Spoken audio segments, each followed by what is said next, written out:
റിയൽമിയിൽ ഏറ്റവും കൂടുതൽ ആൾക്കാർ ഉറ്റുനോക്കിയിരുന്ന ഒരു ഫോണായിരുന്നു റിയൽമി X7. അതിപ്പോൾ ഇന്ത്യയിൽ അവർ റിലീസ് ചെയ്തിട്ടുണ്ട്. അപ്പോൾ ഇന്ന് ഞാൻ മായാവി അതിൻ്റെ അൺബോക്സിങ്ങും ഓവർവ്യൂ ആയിട്ടാണ് നിങ്ങളുടെ മുമ്പിൽ വന്നിരിക്കുന്നത്. അപ്പോൾ എന്നെ ഈ ഫോണിലേക്ക് ആകർഷിച്ച ചില കാര്യങ്ങളുണ്ട്. ഒന്നാണ് ഇതിൻ്റെ വില. അതുപോലെ തന്നെ ഇതൊരു 5G ഫോണാണ്. മീഡിയടെക്കിൻ്റെ ഡൈമെൻസിറ്റിയുടെ പ്രോസസ്സറുകൾ ആദ്യമായി ഇന്ത്യയിൽ അവതരിപ്പിക്കുന്നതും ഈ ഫോണുകളിലൂടെയാണ്. അപ്പോൾ നമുക്ക് നേരെ ബോക്സിൽ നിന്ന് തന്നെ തുടങ്ങാം. അപ്പോൾ നിങ്ങൾക്ക് കാണാം, ഇതാണ് ഈ ഫോണിൻ്റെ ബോക്സ്. അവിടെ യെല്ലോ കളർ ബോക്സിങ്ങിൽ നിന്ന് മാറ്റി ഗ്രേ കളർ ബോക്സാണ് ഇവിടെ തന്നിരിക്കുന്നത്. അവിടെ റിയൽമി X7 എന്ന് എഴുതിയിരിക്കുന്നത് നിങ്ങൾക്ക് കാണാം. ബാക്കി റൈറ്റിങ്സ് ഒക്കെ ഏകദേശം സെയിം ആയിട്ടാണ് എനിക്ക് തോന്നുന്നത്. പുറകിലേക്ക് വരികയാണെങ്കിൽ ഇവിടെ വ്യത്യാസമുണ്ട്. ഹൈലൈറ്റിംഗ് ഫീച്ചേഴ്സ് എല്ലാം വളരെ വളരെ എടുത്ത് കാണുന്ന രീതിയിൽ നല്ലതായിട്ട് എഴുതിയിട്ടുണ്ട്.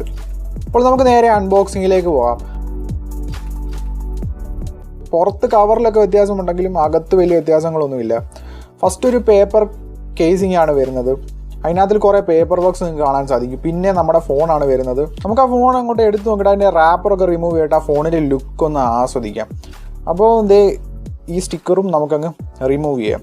തുടക്കത്തിൽ തന്നെ ഞാൻ നോട്ടീസ് ചെയ്തൊരു കാര്യം എന്ന് പറഞ്ഞു കഴിഞ്ഞാൽ ഫിംഗർ പ്രിൻറ്റ് നല്ലതായിട്ട് ഈ ഫോൺ അതിൽ പറയുന്നുണ്ട്. നമുക്ക് ആ കവറൂടെ ഒന്ന് ഇട്ട് നോക്കിയിട്ട് നമുക്ക് സൈഡിലോട്ട് മാറ്റി വെക്കാം.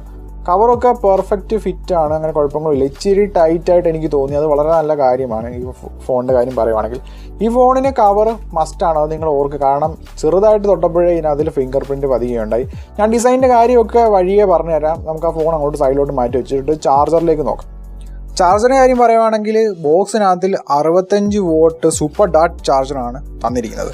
നമുക്കിതിൻ്റെ കാര്യമൊക്കെ വഴിയേ പറയാം. പിന്നെ എന്താണ് ബോക്സിനകത്ത് വരുന്നത് നോക്കാം. ഇതിനകത്തിലൊരു Type-C കേബിളും വരുന്നുണ്ട്.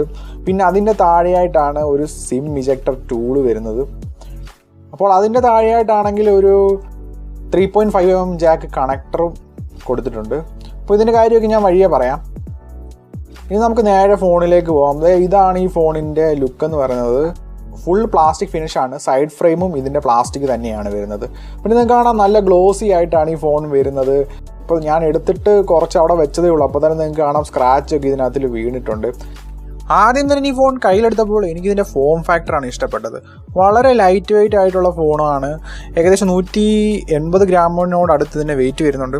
അതുപോലെ തന്നെ കയ്യിൽ ഒതുങ്ങുന്ന ഒരു ഡിവൈസ് ആണിത്. പിന്നെ ഫിസിക്കൽ ഓവർവ്യൂവിലേക്ക് നോക്കുകയാണെങ്കിൽ വലതുഭാഗത്തായിട്ടാണ് പവർ ബട്ടൺ വരുന്നത്, ഇടതുഭാഗത്തായിട്ടാണ് വോളിയം റോക്കേഴ്സ് വരുന്നത്. മുകളിൽ ഒരു സെക്കൻഡറി നോയിസ് ക്യാൻസലേഷൻ മൈക്കുണ്ട്. താഴെയാണെങ്കിൽ ഒരു സിംഗിൾ സ്പീക്കറും അതുപോലെ തന്നെ പ്രൈമറി മൈക്രോഫോണും പിന്നെ നമുക്ക് Type-C പോർട്ടും കൂടാതെ സിം ട്രേയുമാണ് കാണാൻ സാധിക്കുന്നത്. ഇവിടെ നിങ്ങളൊരു കാര്യം നോട്ടീസ് ചെയ്യേണ്ടതെന്ന് ചോദിച്ചു കഴിഞ്ഞാൽ, നേരത്തെ ഒരു 3.5mm ജാക്ക് കണക്ടർ നിങ്ങൾക്ക് കാണിച്ചിട്ടുണ്ടായിരുന്നു. അതിൻ്റെ ഉപയോഗം ഇവിടെയാണ്. കാരണം ഇവിടെ 3.5mm ജാക്ക് ഇല്ല. എന്ന് പറഞ്ഞു കഴിഞ്ഞാൽ ഹെഡ്ഫോൺ ജാക്ക് ഇവിടെ ഇല്ല. പകരം ഇവിടുത്തെ Type-C പോർട്ട് തന്നെ ആയിരിക്കും ഹെഡ്ഫോൺ ജാക്കിന് വേണ്ടി നിങ്ങൾ കണക്ടർ ഉപയോഗിച്ച് കുത്തി ഉപയോഗിക്കേണ്ടത്. ഒരു മിഡ് റേഞ്ച് ഫോൺ എന്നുള്ള നിലയിൽ എനിക്ക് അതത്രയ്ക്ക് നല്ല കാര്യമായി തോന്നിയില്ല. പിന്നെ സിം ട്രേയിലേക്ക് വരികയാണെങ്കിൽ ഇവിടെയും ഒരു പ്രശ്നമുണ്ട്. ഇവിടെ ഡ്യുവൽ സിം സപ്പോർട്ട് മാത്രമേ ഉള്ളൂ. ഒരു ഹൈബ്രിഡ് സ്ലോട്ട് പോലും അവർ കൊടുത്തില്ല. നിങ്ങൾക്ക് സിം കാർഡ് മാത്രമേ ഉപയോഗിക്കാൻ സാധിക്കുകയുള്ളൂ എന്നുള്ള കാര്യവും നിങ്ങൾ ഓർക്കുക. ഇനി ഫ്രണ്ടിലേക്ക് വരികയാണെങ്കിൽ ഇവിടെ ആണെങ്കിൽ ഫ്രണ്ട് ഫേസിങ് ക്യാമറയും കൂടാതെ ഇയർ പീസും വരുന്നുണ്ട്. ഇയർ പീസിൻ്റെ സൈസ് നോർമൽ സൈസാണ് ഇയർ പീസ് വരുന്നത്. അപ്പോൾ ഓവറോളായ ഡിസൈനും ആ പെയിൻറ്റ് സ്കീമിനെയും കുറിച്ചൊക്കെ പറയുകയാണെങ്കിൽ, പെയിൻറ്റ് സ്കീം എനിക്ക് ഇഷ്ടപ്പെട്ടില്ലെങ്കിലും ഓവറോൾ ആ ഒരു ഫോണ് ഡിസൈൻ ചെയ്തിരിക്കുന്നത് വളരെ നല്ലതായിട്ട് എനിക്ക് തോന്നി. ഇനി പിന്നെ നമ്മൾ ഡിസ്പ്ലേയിലേക്ക് പോവുകയാണെങ്കിൽ ഇതിനകത്തിൽ വരുന്നത് ഒരു 6.4 ഇഞ്ച് AMOLED ഡിസ്പ്ലേ ആണ്. വലിയ റിഫ്രഷ് റേറ്റ് ഒന്നുമില്ല. നോർമൽ 60 Hz തന്നെയാണ് റിഫ്രഷ് റേറ്റ് ഇതിനകത്ത് വരുന്നത്. എന്നും LCD ഡിസ്പ്ലേക്കാട്ടിലും മികച്ചിരിക്കുന്ന AMOLED ഡിസ്പ്ലേ ആണ്. അതുകൊണ്ട് തന്നെ ഇപ്പോൾ ഡിസ്പ്ലേയുടെ കാര്യത്തിൽ ഇതിന് കുഴപ്പമൊന്നുമില്ല. ഔട്ട്ഡോർ ബ്രൈറ്റ്നസ് ആണെങ്കിൽ ഏകദേശം 600 നിറ്റ്സ് വരെ വരുന്നുണ്ട്. എന്ന് പറയുമ്പോൾ ഔട്ട്ഡോറിലും നിങ്ങൾക്ക് വലിയ കുഴപ്പങ്ങളോ കാര്യങ്ങളോ ഒന്നും ഉണ്ടാവാൻ പോകുന്നില്ല. നല്ല വീഡിയോ വ്യൂയിങ് എക്സ്പീരിയൻസ് ഒക്കെയാണ് ഇതിനകത്ത് കിട്ടിയത്. പക്ഷേ ഇവിടെയാണെങ്കിൽ ഏത് ടൈപ്പ് സ്ക്രീൻ പ്രൊട്ടക്ഷൻ അവർ ഉപയോഗിച്ചിരിക്കുന്നതെന്ന് പറഞ്ഞിട്ടില്ല. എന്ന് പറയുമ്പോൾ നിങ്ങൾ ഒരു സ്ക്രീൻ ഗാർഡ് ഈ ഫോണിനതിൽ മസ്റ്റാണ്. ഇനി നമുക്ക് ഫോൺ അങ്ങ് ബൂട്ട് ചെയ്യാം. ബൂട്ട് ചെയ്തിട്ട് വരുമ്പോൾ എനിക്ക് കാണാൻ സാധിച്ചതിനകത്ത് ഈ വൈഫൈ ബാൻഡ് വിഡ്ത്ത് 5 സപ്പോർട്ട് ചെയ്യുന്നുള്ള കാര്യമാണ്. അപ്പോൾ നിങ്ങൾക്ക് ഫാസ്റ്റർ ആയിട്ടുള്ള വൈഫൈ കണക്ഷൻ ഇവിടെ കിട്ടുന്നതായിരിക്കും. ഇനി നമുക്ക് സെറ്റിങ്സിൽ പോയിട്ട് ആൻഡ്രോയിഡ് സെക്യൂരിറ്റി പാച്ചിലേക്ക് നോക്കുകയാണെങ്കിൽ ഡിസംബറിലെ സെക്യൂരിറ്റി പാച്ചാണ് ഇതിനകത്ത് റൺ ചെയ്യുന്നത്. പിന്നെ വേർഷൻ നോക്കുകയാണെങ്കിൽ ആൻഡ്രോയിഡ് 10 ആണ്. റിയൽമി UI വേർഷൻ 1 ഇത് വരുന്നത്. ഇപ്പോൾ 2021 ആയിട്ടുണ്ട്. ആൻഡ്രോയിഡ് 11 ഇറങ്ങിയിട്ട് ഇപ്പോൾ കുറേ മാസങ്ങളുമായിട്ടുണ്ട്.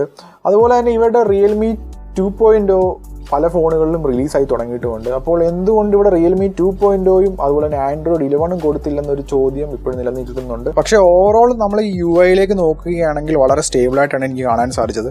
പരസ്യങ്ങളും കാര്യങ്ങളും ഒക്കെ വളരെ കുറവാണ്. ഇനി നമ്മൾ ക്യാമറ UI പോവുകയാണെങ്കിൽ സ്ഥിരമായി കാണുന്ന ക്യാമറ UI തന്നെയാണ് ഇവിടെ വരുന്നത്. വലിയ വ്യത്യാസങ്ങളൊന്നും എനിക്ക് കാണാൻ സാധിച്ചില്ല. പിന്നെ വീഡിയോയിലേക്ക് പോവുകയാണെങ്കിലും ഇങ്ങനെ വലിയ വ്യത്യാസങ്ങളും കാര്യങ്ങളും ഒന്നും കാണാൻ സാധിച്ചില്ല. പിന്നെ കുറേ ഫിൽറ്റേഴ്സും കാര്യങ്ങളും ഒക്കെ ഉണ്ട്. നിങ്ങളത് ജസ്റ്റ് ഒന്ന് ട്രൈ ചെയ്ത് നോക്കുക. പിന്നെ ഇതിനകത്തിലും റിയൽമി 7 പ്രോയിലേക്കൂട്ട് എക്സ്പോർട്ട് മോഡ് അങ്ങനെ പല മോഡുകളും ഇതിനകത്തിൽ വരുന്നുണ്ട്. പിന്നെ ഇതിൻ്റെ ഷൂട്ടിംഗ് കേപ്പബിലിറ്റി എന്ന് പറഞ്ഞാൽ 4K 30 FPS ആണ് മാക്സിമം ഷൂട്ടിംഗ് കേപ്പബിലിറ്റി എന്ന് പറയുന്നത്. അപ്പോൾ സെൽഫി ക്യാമിലാണെങ്കിൽ 1080p ആണ് ഇതിൻ്റെ ഷൂട്ടിംഗ് കേപ്പബിലിറ്റി, അതും 30 FPS വരുന്നത്. അപ്പോൾ ഞാൻ കുറച്ച് ഫോട്ടോസും കാര്യങ്ങളും ഒക്കെ ഇവിടെ കൊടുത്തേക്കാം. അതിനെക്കുറിച്ച് പറയുകയാണെങ്കിൽ എനിക്ക് അത്രയ്ക്ക് നല്ലൊരു അഭിപ്രായമല്ല. ഒരു ഓക്കെ പെർഫോമൻസ് ആണ് ക്യാമറയുടെ കാര്യം പറയുകയാണെങ്കിൽ.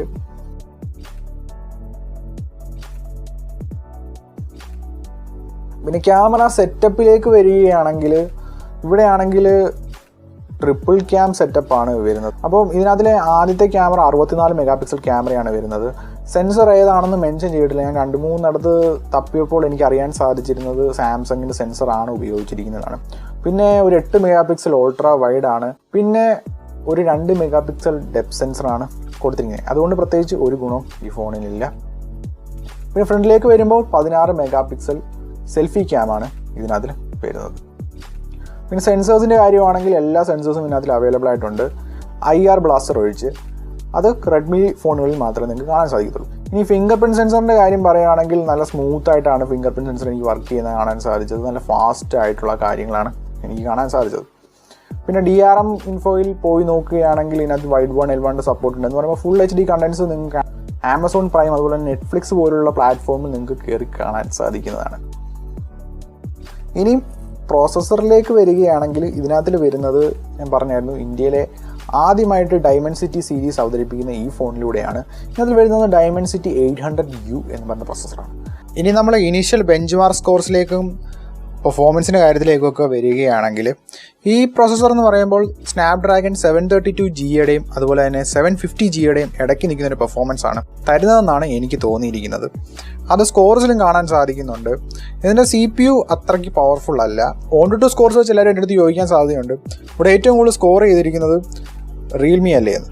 പക്ഷേ നിങ്ങൾ ഡീറ്റെയിൽ ആയിട്ട് നോക്കിക്കഴിഞ്ഞാൽ കാണാൻ സാധിക്കും CPU പെർഫോമൻസ് 750 വെച്ച് കമ്പയർ ചെയ്യുമ്പം ഇതിനകത്ത് കുറവായിട്ടാണ് കാണാൻ സാധിക്കുന്നത്. ഇത് ഏറ്റവും കൂടുതൽ സ്കോർ ചെയ്യുന്നത് GPU ആണ്. അപ്പോൾ ഓവറോൾ നോക്കുമ്പോൾ അതാണ് ഈ ഫോണിനെ മികച്ചു നിർത്തുന്നതെന്ന് നമുക്ക് കാണാൻ സാധിക്കും. എന്ന് പറയുമ്പോൾ ഇതിനെ ഏറ്റവും കൂടുതൽ കിട്ടേണ്ടത് ഗെയിമിംഗ് പെർഫോമൻസ് ആണ്. പക്ഷേ എന്നെ ഏറ്റവും കൂടുതൽ അതിശയപ്പെടുത്തിയത് എന്താണെന്ന് വെച്ച് കഴിഞ്ഞാൽ ഞാൻ കോൾ ഓഫ് ഡ്യൂട്ടി ആപ്പ് തുറന്ന് നോക്കിയപ്പോൾ ഇതിനകത്തിൽ വെറും ഹൈ സെറ്റിങ്സിൽ മീഡിയം മാത്രമേ സപ്പോർട്ട് ചെയ്യുന്നുള്ളൂ. സ്നാപ്ഡ്രാഗൻ്റെ 720Gയിൽ പോലും വെരി ഹൈ വരുന്നുണ്ട്. ഇവിടെ സോഫ്റ്റ്വെയർ ഒപ്റ്റിമൈസേഷൻ്റെ കുറവ് എനിക്ക് കാണാൻ സാധിച്ചിട്ടുണ്ട്. പക്ഷേ ആ ഒരു ഒപ്റ്റിമൈസേഷൻ്റെ കുറവ് എനിക്ക് കൊറിയൻ PUBG കളിച്ചപ്പം തോന്നിയേയില്ല. നല്ല സ്മൂത്തായിട്ടുള്ള ഗെയിം പ്ലേ ആയിരുന്നു. പിന്നെ വലിയ ഹീറ്റിങ്ങോ കാര്യങ്ങളോ ഒന്നും എനിക്ക് കാണാൻ സാധിച്ചില്ല മറ്റ് മീഡിയടെക് പ്രോസസ്സറിൻ്റെ കൂട്ട്. ബാറ്ററി കൺസപ്ഷൻ ഒരു മീഡിയം ലെവലായിട്ടാണ് എനിക്ക് തോന്നിയത്. അതിൻ്റെ കാരണം ഞാൻ ബാറ്ററിയിൽ പറഞ്ഞുതരാം. അപ്പോൾ ഇതിൻ്റെ ബാറ്ററി വരുന്നതെന്ന് പറഞ്ഞു കഴിഞ്ഞാൽ 4300 mAh ആണ്.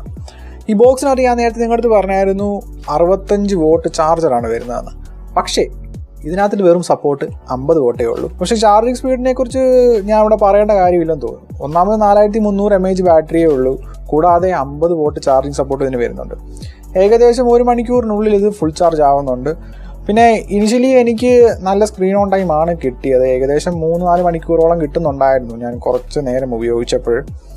അപ്പോൾ അതും ഒരു നല്ല ബാറ്ററി വെച്ച് നോക്കുമ്പോൾ ഒരു നല്ല കാര്യം തന്നെയാണ്. അപ്പോൾ ഈ ഫോണിനെ കുറിച്ച് പറയുകയാണെങ്കിൽ എനിക്കിതൊരു ഓക്കെ ഫോണായിട്ടാണ് തോന്നിയത്.